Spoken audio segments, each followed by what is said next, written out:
Welcome to the Fast Leader Podcast, where we uncover the leadership life hacks that help you to experience breakout performance faster and rocket to success. And now, here's your host, customer and employee engagement expert and certified emotional intelligence practitioner, Jim Rimbach. Thanks, Kimberly. Okay, Fast Leader Legion, I have Jesse Jackson on the show today. This one actually grew up as a military brat and went to 12 different schools during first grade through 8th grade. You know that had to be some character building happening right there. One of his earliest memories is going to work with his grandmother, who managed a post exchange located in Fort Polk, Louisiana. She would allow him to pick out all the comic books he wanted. For over 30 years, Jesse has worked in a contact center with roles in inbound sales, outbound telemarketing, customer service, technical support. He's been an agent, a supervisor, manager, director, and he believes that working in a contact center is really a place where you should have fun, and that the focus on excellent customer service is actually driven through people having intrinsic drive and motivation and a reason to be there. He actually lives in Dallas with his lovely bride, Linda, and they're proof that a mixed marriage can work because she's training for her first Ironman triathlon. And you know, Jesse's sitting at home watching TV and reading his comic books. He's also a podcaster, and he's the host of Next Stop Everywhere, which is a Doctor Who podcast, as well as Storming the Castle, a podcast all about an ABC show named Castle, I'm sure you've all heard of. Jesse Jackson, are you ready to help us get over the hump? I am excited, so proud and honored that you've asked me to talk today. So I am ready. Let's do it. Awesome. Okay, I've given our listeners a brief introduction, but can you tell us a little bit about what your current passion is so that we can get to know you better? Absolutely. I am a call center guy. I've been doing it so long, I still say call center, not contact center. I love working in the support industry. I love talking to clients and helping resolve issues. I love taking a new agent that's afraid to be on the phone, comforting them, telling them, look, this is a harder job to learn than it is actually to do. You will be amazed how easy that first phone call will be. And helping them to grow, find their voice and their place in the organization. And one of the things that I'm most proud about, Jim, is helping the internal turnover, people that find a role outside of support or in customer service with my previous job. And the joke we used to make is that they were feeder cells. And one day that Jesse will shout the world, rise up. And then all these people that I had sent to all these departments, we would rise up and have a friendly coup, and we would take over the company. That slowly can't happen if you develop. Well, I'll tell you, a lot of organizations are really in need of really the I guess you'd say the coach and the developer of others.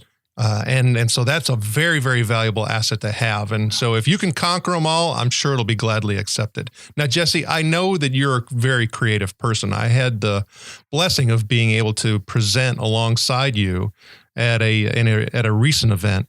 And I was just really admired, your character and your depth and your storytelling. And I know that you probably have some good things to share in regards to inspiration for us. And we like to focus on quotes on the Fast Leader Show because they do just that. They give us inspiration. Oftentimes they have, some depth to them that gives a whole lot of meaning in a lot of different ways. But is there a quote that kind of stands out for you as a guiding principle that you can share with us? Absolutely. And a very quick story. I was a Cub Scout leader early in my life. My son is now 26, but when he was in Cub Scouts, and it was a dad-run den. And so I wasn't very artistically creative, but one of the other den moms, we're called den leaders now, but you think of ourselves as den moms, said, Jesse, you're a dad. That's important. And remember this, good Cub Scout leaders come up with new ideas. Great Cub Scout leaders steal from other people. And I've decided that's my management philosophy. So in that spirit, there was a show Aaron Sorkin did called Sports Night before he did West Wing. And one of the lines was, if you are dumb, you surround yourself with smart people. If you're smart, surround yourself with smart people who disagree with you. And that is a philosophy that I say often. I believe that as leaders, you want feedback and you want people to tell you when they think you're on the wrong track or when you perhaps haven't thought of everything. You know, Jim, it is really frustrating at times when someone comes to you and says, I just don't think that'll work, but they don't have any other feedback. And if mine's the only idea on the table, it's the best idea. So let's talk about it. Let's figure out what you aren't sure about our path, why you think it may not work, or why there's a different path, and discuss it. So I think collaboration is the most successful management style. I realize other people have different management styles, but I'm most comfortable when you get the team together, you tell them, here's the goal I want to go to, and then let's all together figure out how we're going to get there and then go forward. And there's one thing that stands out as you're telling that story, and thanks for sharing those quotes. I mean, there's several in there actually, but there's those two that kind of stood out. They're very powerful. But there has to be an element of humility into what you were just saying. And oftentimes I see people have the intent saying, hey, I want to collaborate. Hey, I want, those things as far as tell me the ideas, challenge me. But then they cut people's legs out from under them. And over a course of time, they continue to ask, how these people just aren't sharing anything with me. It's because they haven't really created the environment and don't have that humility associated with it. I mean, how have you been able to overcome that? Jim, I have been on the receiving end where I had when I started with my current position at RealPage, the guy who hired me at the end of I had been there about a year and we had our first annual review, and he had given me feedback that he thought I was too timid, that it took me almost 9 months. And he says, I can actually see the moment when you said in a meeting, well, I guess I'm not the new guy anymore. And he says, I saw you turn a corner. And I said, Dave, my first 3 weeks here, I bought donuts for the team. That was less than $20. And you asked me why I was doing it and said, well, you should talk to me beforehand. And there was a time when I said that a server was down, and your listeners are not seeing the air quotes, and I got yelled at that we never say the word down, that it's, have a problem. I said, so very quickly, you told me both in action and in words, don't take too much responsibility. Don't step outside your zone. This is my room and you're just living in it. And it was the most healthy discussion I think I've ever had with a leader, because it got a little tense, Jim. Both of us kind of raised our voices. There was a lot of give and take. And at the end, we both felt better. And since then, we were in sync till he ended up getting promoted for the next year and a half. And we always talked about that's really how it should work. You should be able to talk to your leader or talk to your employee, your teammate, clear the air, and then move forward. So I think that's what helped me is I know right out of college, I had a horrible boss. His name is Joe. I will not give the last name. And I was a dispatcher. So I worked 12-hour days and I could not leave the office unless someone was there to cover me. So he would go off and I would not have any lunch. I would not have breaks. And he was just a horrible, smart aleck and demeaning. And I kept saying, if I'm ever a boss, I don't want to be this kind of guy. And it's a cliche, right? If you're going to talk the talk, you got to walk the walk.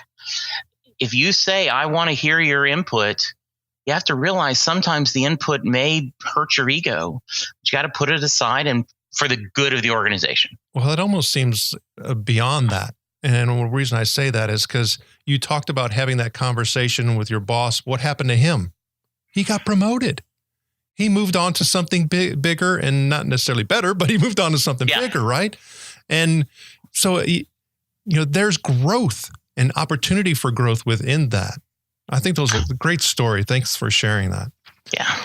Now, that was a hump that we talked about that you had to get over with that particular boss. And I know you have another hump that you had to get over that you're going to share with us, because that was kind of a really defining moment for you that essentially got you to the position to where you are today. Can you please share us that story and what happened? I absolutely will. So I had once we settled in Lake Charles, Louisiana, I had lived there, and it was a heavy petrochemical environment. Everything was based on the plants, and the economy was really bad in the early 80s. So I went through a lot of different jobs, and we ended up moving to Dallas in 1986, and I was working for a company. And one day, Mike Whitaker came into me and asked me to go into his office. And he said, Jesse, we're going to release you. We're going to lay you off. And I went, wow. And I kind of back and forth. And as we started talking, he said, I wasn't going to tell you all this, but I think we should. You're happy to have a job, but you're not happy to have this job. And I need someone that wants this job. And it really struck me to my core, Jim, because it was the first time I'd ever been told, you're not good enough. You're not giving the passion that we want. And the story I tell a lot is people, when you're kids, you mock the teacher's pet, the person that says, hey, can we have extra credit? Or you didn't give us our homework, or you follow up.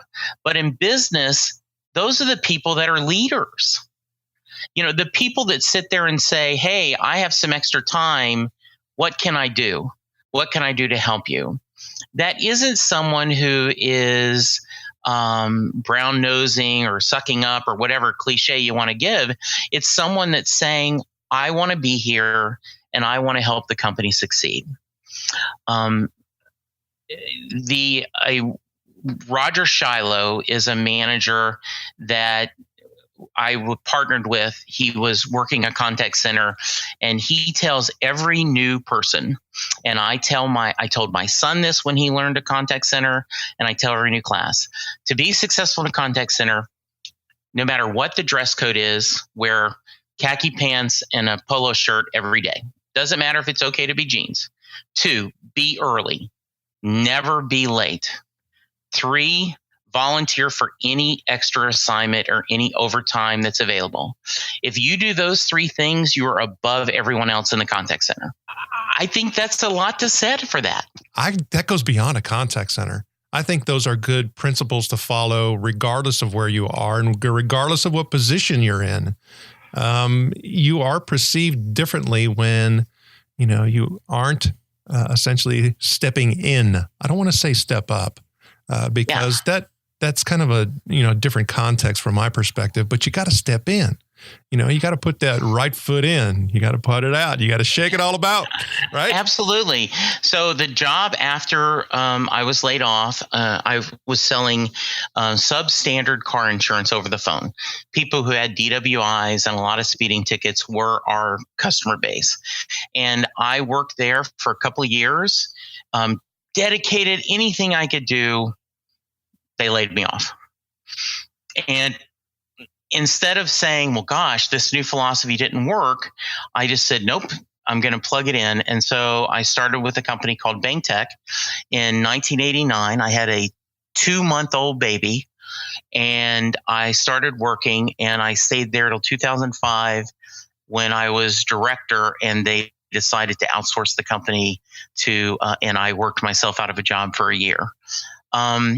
I believe that putting yourself out there, volunteering, sharing, taking risks ultimately will lead you to success. If not financial and career success, personal success. And also, there has to be an element of, perseverance associated with that. I mean, as you were telling your story and those transitions that took place, you always kept your chin up. You always kept looking forward. I mean, where does that come from? My wife says it's because my family tends to be a pretty negative group, and my immediate family, cousins, aunts, uncles, and she and my mother-in-law said it was in spite of my family, with a little bit of humor. I have just been blessed, Jim, with accepting the fact of what things are and then where we go next. I talk about my wife a lot because we've been married over 30 years and we've got a lot of experience, but she shared with me that our first 3 or 4 years of marriage, she thought I was just too foolish to be worried. She's like, he just doesn't have enough sense to be worried. And then she realized, no, that's Jesse's nature. He, whatever the plan is, whatever the hardship, whatever the challenge, I'm going to try to figure out what to do and move forward. She says, when I'm worried, she really gets worried. She's like, okay, if Jesse doesn't know what to do, holy moly, we're in trouble. Man, that's a vote of confidence right there. Yes, it is. I'll tell you. All right. So thanks for sharing all that you've shared with us. If you were to, based off of all that you have shared, if there was one piece of advice you'd give the Fast Leader Legion, what would it be? So I will try to keep this short because I know I tend to talk a lot, but I've been thinking about this a lot lately. The wonderful singer-songwriter Harry Chapin in an interview once said that there's good tired and bad tired. Bad tired is at the end of the day, and you may have won, you may have accomplished your goals, but you were fighting someone else's fight. You were living someone else's dream.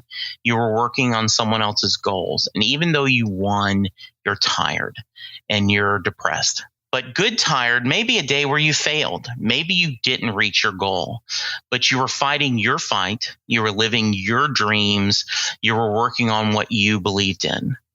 And I think you can't always choose, Jim, but when you can, fight your fight. Fight the things you believe in, shoot for the goals you want, and go for what you think is going to make your company successful, you successful, your family successful. And I think that if you have that core knowledge, if you know what you want to be when you grow up, I think that helps. That's great advice. And that is absolutely information that will help our Fast Leader listeners move onward and upward faster. Okay. Now I know, your current business and you have a lot of things going on. We kind of mentioned that before, but what is one thing that really excites you about your work that you're doing today? So as you know, I'm in a transition. I will be looking for a new role soon. And I think that's what's exciting me. What's next in my career? What is going to be the next journey I'm going to take? I believe that with my knowledge and my passion, that there is something good coming up and where I can take all my knowledge and my experience and help another team grow.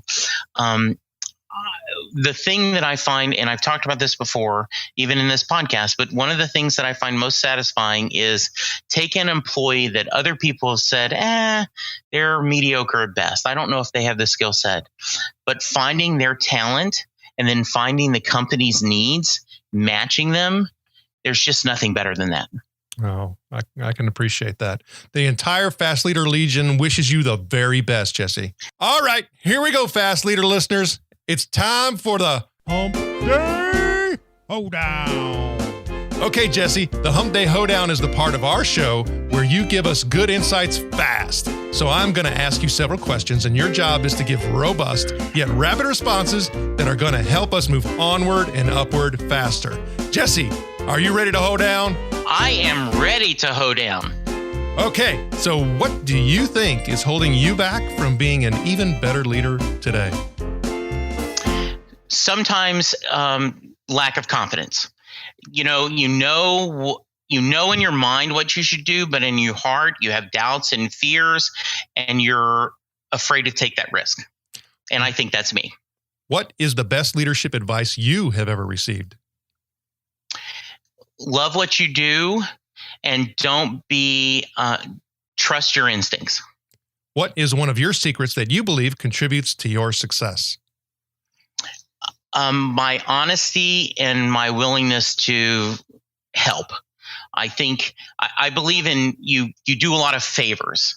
You correct favors, and then therefore when you need something, they are there to help you. What do you feel is one of your best resources that helps you lead in business or life? Two things: friends, a network of people you can reach out to say, hey, I'm worried about it, or I need some advice. Two, I read a lot of comic books and science fiction, and I always think, what would the hero do? What's the right thing to do? What would be one book that you would recommend for our listeners? It's a standby, but the 1 Minute Manager I go back to fairly often. Just the idea of that sandwich. Talk about the action, not the person, ending with a positive thing. I remember that a lot because no one wants to feel personally bad. So you try to, there's a sin, you hate the sin, love the sinner. And so I think in secular terms, you unhappy with the action, but you are a fan of the employee. Oh, thanks for sharing that. All right, Fast Leader listeners, you can find links to that and other bonus information from today's show by going to the show notes page. And you'll find that on fastleader.net/Jesse Jackson. Okay, Jesse, here's the last question for the Hump Day Hoedown. Imagine you woke up tomorrow morning and you were 25 years old again, and you are supposed to begin a new job as a manager of a team of people that is underperforming and disengaged. But you're very blessed because you get to take everything that you've learned with you. Now, your task, of course, is to turn the team around. You get up, you get ready, and you head out to work. What do you do now?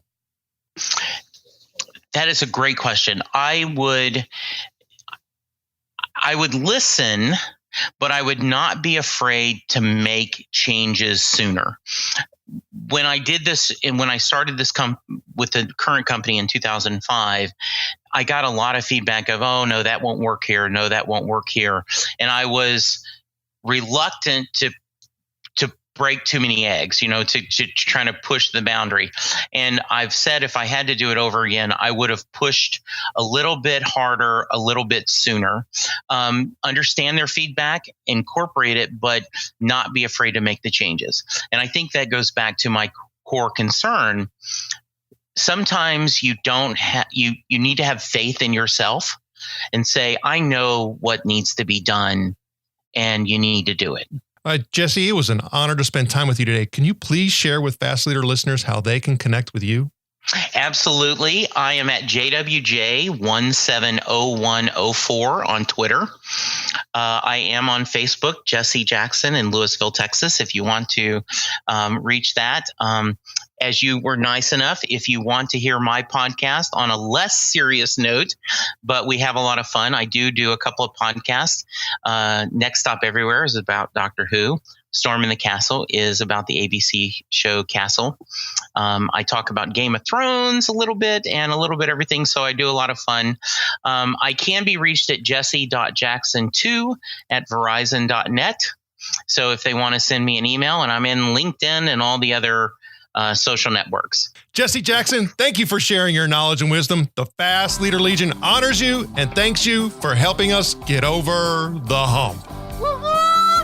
Thank you for joining me on the Fast Leader Show today. For recaps, links from every show, special offers, and access to download and subscribe, if you haven't already, head on over to fastleader.net so we can help you move onward and upward faster.